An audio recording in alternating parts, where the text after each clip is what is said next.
Doc, 3 months old na po yung baby ko. When po ba lalabas ang kanyang ngipin? Hi, this is Dr. Candice Iller, and I'm a general pediatrician. Ang teething or pangingipin usually po is when the baby's teeth would come out of their gum line. And teething would start at around 4 months of age. But remember, it's different for every child. Meron din po ako mga patients na 8 months, 9 months, or kahit 1-year-old na po lalabas. Pero ano po ba yung babantayan natin? Meron pong paglalaway or pagtulod ng kanilang laway. Minsan namumula po yung kanilang mga pisngi, namamaga, at pulang-pula po yung mga gilagid, lalo po sa area where the tooth would erupt. Usually po, they are irritable or cries in the middle of the night. Meron pong pangunguya or pagkagat-kagat ng mga toys or kahit anong bagay sa paligid. Usually po, there is decrease also in appetite or decrease po yung pagdede kasi sobra pong masakit or nagsaswelling na siya.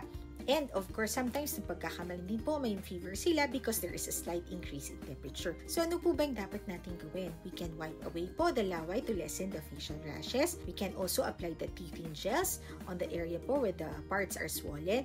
And sometimes what I tell the parents is they can use a simple cloth. Pwede pong lagyan ng cold water, a little bit of it, and then apply po sa area kung saan po yung kanyang swelling para ma-lessen din po yung kanyang swelling at the same time to lessen po the irritation po ng ating mga babies. But best to ask po your friendly neighborhood pediatricians about these cases.